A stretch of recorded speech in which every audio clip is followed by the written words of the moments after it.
del año litúrgico de Don Próspero Guéranger, fiesta de Cristo Rey, dos fiestas del reinado de Cristo. Al principio del año litúrgico encontramos ya una fiesta del reinado de Cristo, la Epifanía. Jesús acababa de nacer y se manifestaba a los reyes de Oriente y al pueblo de Israel, como el Señor que tiene en su mano el reino, el poder y el imperio.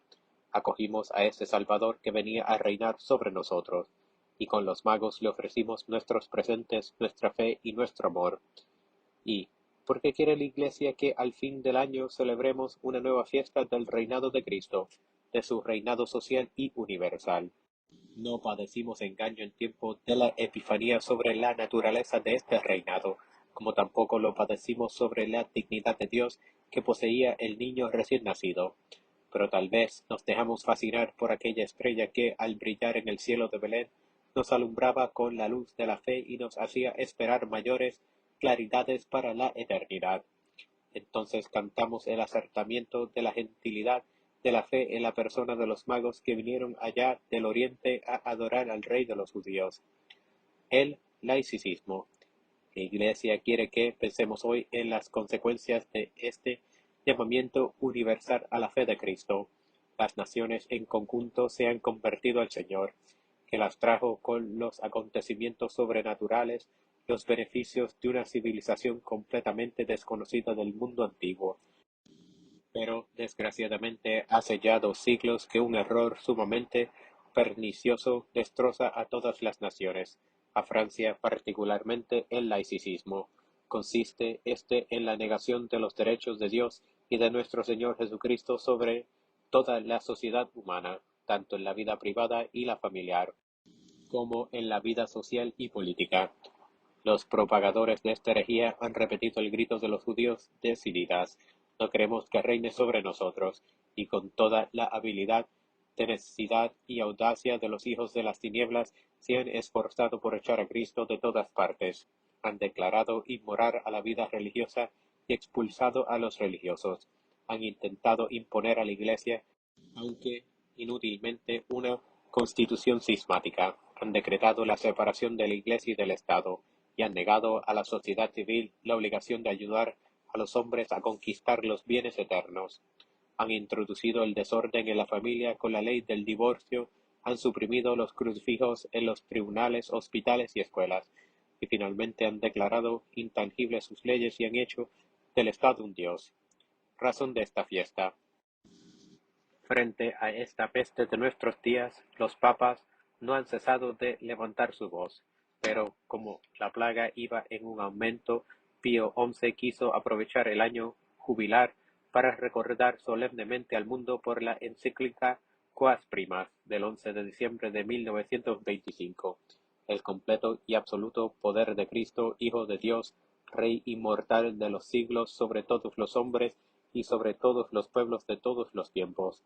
Además, para que esta doctrina tan necesaria no se olvidase demasiado pronto, instituyó en honor de su reinado universal una fiesta litúrgica que fuese a la vez memorial solemne y reparación de esa apostasía de las naciones y de los individuos que se afana por manifestarse en la doctrina y en los hechos en nombre del laicismo contemporáneo.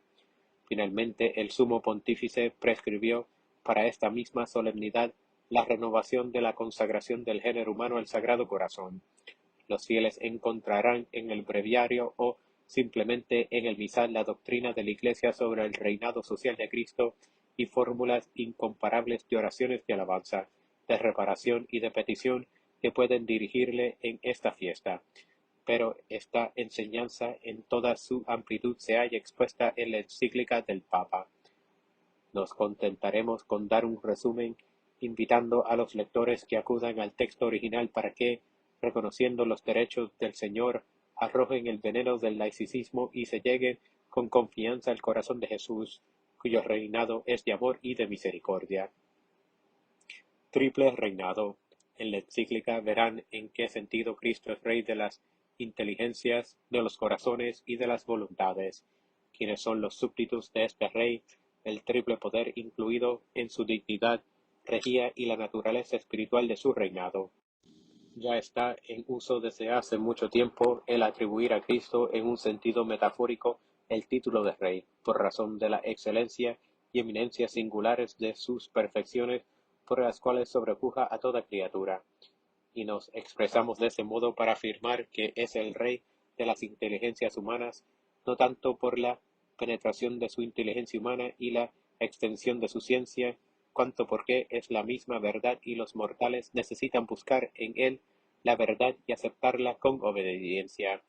Se le llama Rey de las voluntades, no sólo porque a la santidad absoluta de su voluntad divina corresponden la integridad y la sumisión perfecta de su voluntad humana, sino también porque mediante el impulso y la inspiración de su gracia somete así nuestra libre voluntad, con la que viene nuestro ardor a inflamarse para acciones nobilísimas.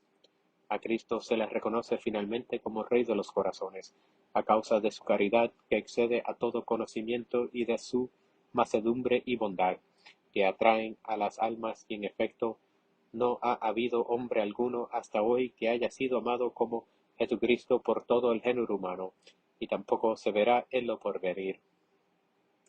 La dignidad regia una consecuencia de la unión hipostática. Pero avanzando un poco más en nuestro tema, cada cual puede echar de ver que el nombre y poder de Rey conviene a Cristo en el sentido propio de la palabra. Se dice de Cristo que recibió de su Padre el poder, el honor y la dignidad, regia en cuanto hombre, pues el Verbo de Dios, que con el Padre posee una misma sustancia, no puede menos de poseer todo en común con su Padre, y por consiguiente el imperio supremo y absoluto sobre todo lo creado. La dignidad regia de Cristo se funda en la unión admirable que llamamos unión hipostática. Por consiguiente, los ángeles y los hombres tienen que adorar a Cristo en cuanto es Dios, pero tienen que obedecer y exteriorizar su sumisión también a sus mandatos en cuanto hombre, es decir que, por el solo título de la unión hipostática, a Jesucristo se le dio poder sobre todas las criaturas. La triple potestad. La dignidad regia de Cristo lleva consigo un triple poder, legislativo, judicial y ejecutivo, y sin él no se puede concebir aquella. Los evangelios no se contentan con afirmarnos que Cristo ratificó algunas leyes, nos la presentan también dictando otras nuevas. Jesús declara además que el Padre le otorgó el poder judicial. Este poder judicial implica el derecho de decretar para los hombres penas y recompensas, aún en esta vida.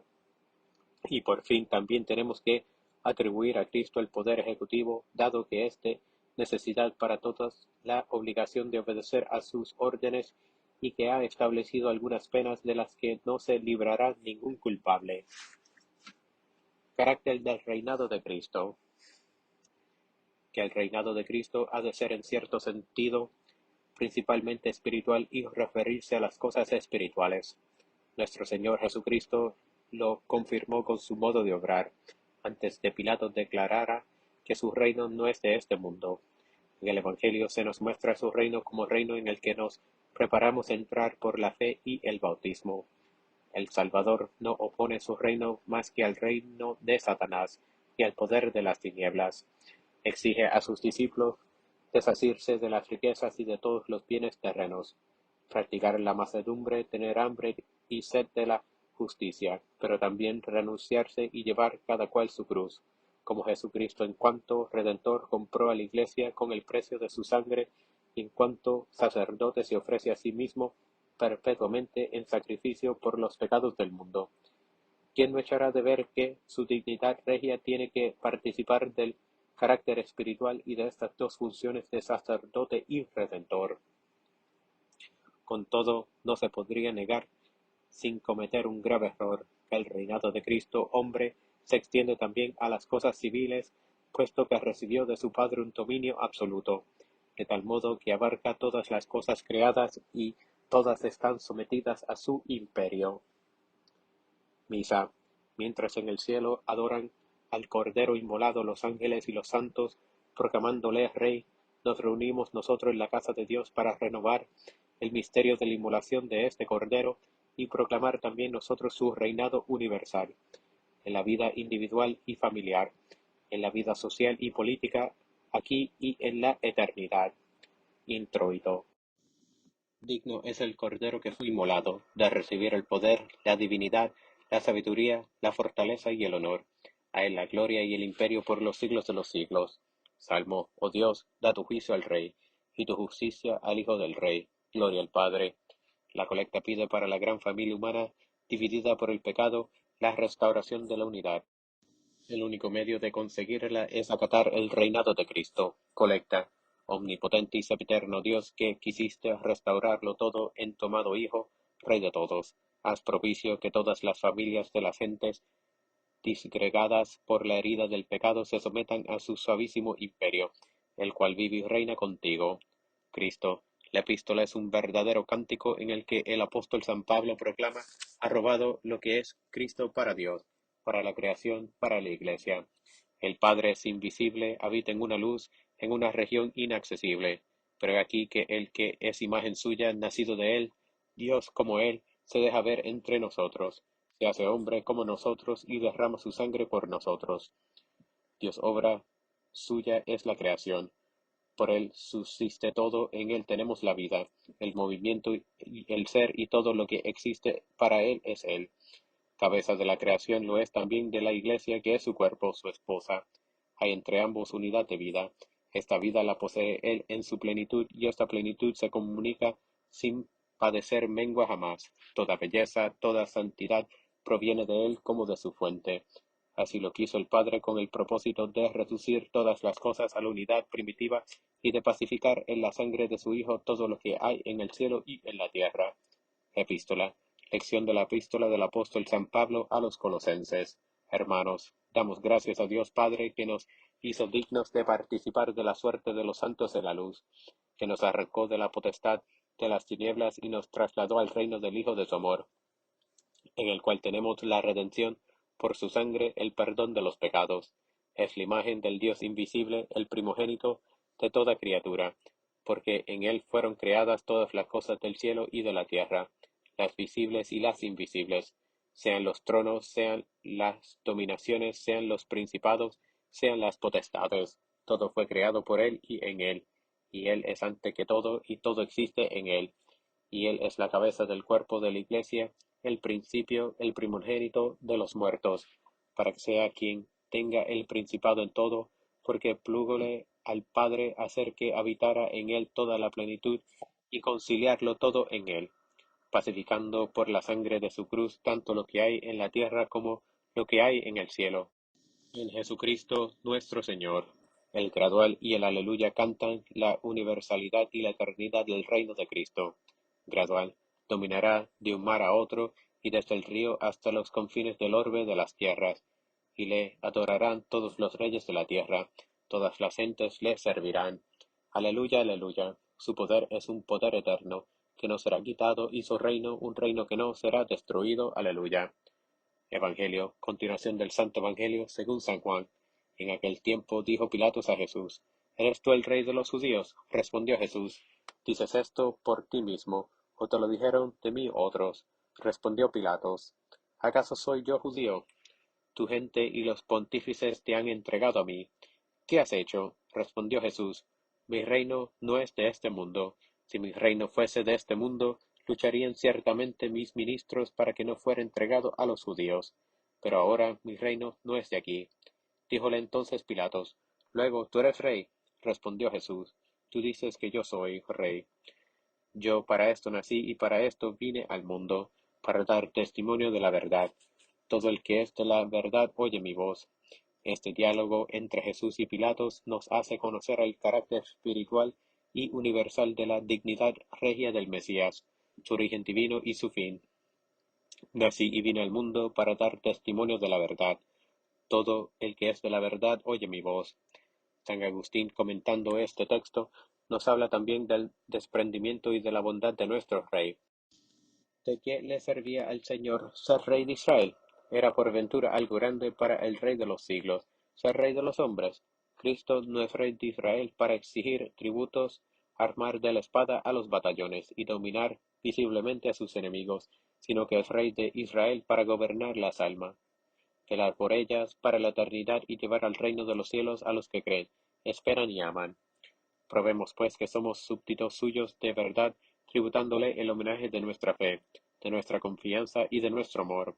El ofertorio recuerda la promesa que el Padre hizo al mismo Cristo, darle como herencia a las naciones.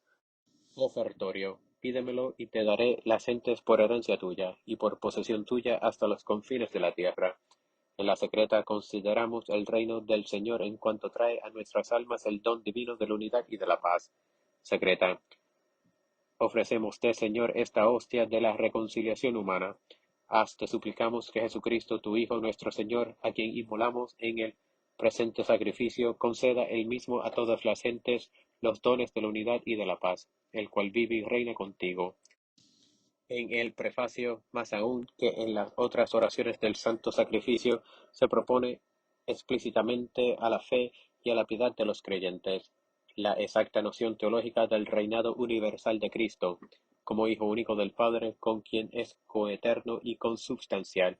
El Verbo encarnado comunica a su santa humanidad en virtud de la unión hipostática, la doble unción divina del sacerdocio y de la majestad real en virtud de su sacrificio redentor sobre el altar de la cruz, como también por su nacimiento eterno, somete a su imperio indestructible a todas las criaturas, en un reino de verdad y de vida, de santidad y de gracia, de justicia, de amor y de paz. Prefacio.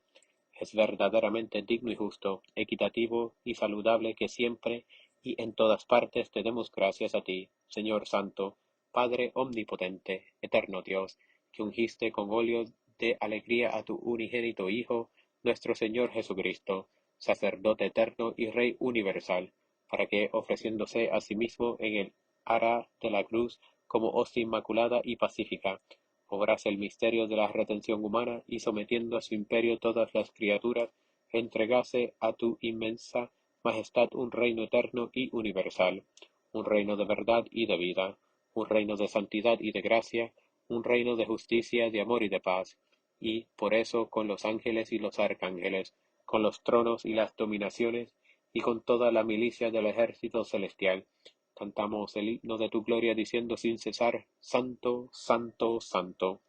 El Señor concede la paz a los que la reciben. Comunión. Se sentará el Señor Rey para siempre. El Señor bendicirá a su pueblo con la paz. El fruto de la comunión consistirá en preparar nuestras almas para entrar en el reino celestial. Postcomunión. Habiendo conseguido el alimento de la inmortalidad, suplicámoste, Señor, hagas que, los que nos gloriamos de militar bajo las banderas de Cristo Rey, podamos reinar eternamente con Él en el trono celestial, el cual vive y reina contigo. Consagración al Sagrado Corazón de Jesús. No debemos terminar el día sin hacer nuestra la fórmula de consagración que compuso Leo XIII, cuya recitación pública está prescrita por Pío XI para todos los años en esta fiesta. Dulcísimo Jesús, Redentor del género humano, miradnos humildemente postrados delante de vuestro altar. Vuestros somos y vuestros queremos ser, y a fin de poder vivir más estrechamente unidos con vos, todos y cada uno, espontáneamente nos consagramos en este día a vuestro sacratísimo corazón. Muchos por desgracia jamás os han conocido, muchos, despreciando vuestros mandamientos, os han desechado. Oh Jesús, benignísimo, compadeceos de los unos y de los otros, y atraedlos a todos a vuestro corazón santísimo. Oh Señor, sed Rey no sólo de los hijos fieles que jamás se han alejado de vos, sino también de los prodigios que os has abandonado, haced que vuelvan pronto a la casa paterna, para que no perezcan de hambre y de miseria. Sed Rey de aquellos que por seducción del error o por espíritu de discordia viven separados de vos, devolverlos al puerto de la verdad y a la unidad de la fe, para que en breve se forme un solo rebaño bajo de un solo pastor. Sed Rey de los que permanecen aún envueltos en las tinieblas de la idolatría o del islamismo. Dignaos atraerles a todos a la luz de vuestro reino. Mirad finalmente con ojos de misericordia a los hijos de aquel pueblo que en otro tiempo fue vuestro predilecto. Descienda también sobre ellos como bautismo de redención y de vida, la sangre que un día contra sí reclamaron. Conceded, oh Señor, incolumnidad y libertad segura a vuestra Iglesia. Otorgad a todos la tranquilidad en el orden, haced que del uno al otro confín de la tierra no resuene sino esta voz: Alabado sea el corazón divino, causa de nuestra salud. A él se entonen cánticos de honor y de gloria por los siglos de los siglos, así sea.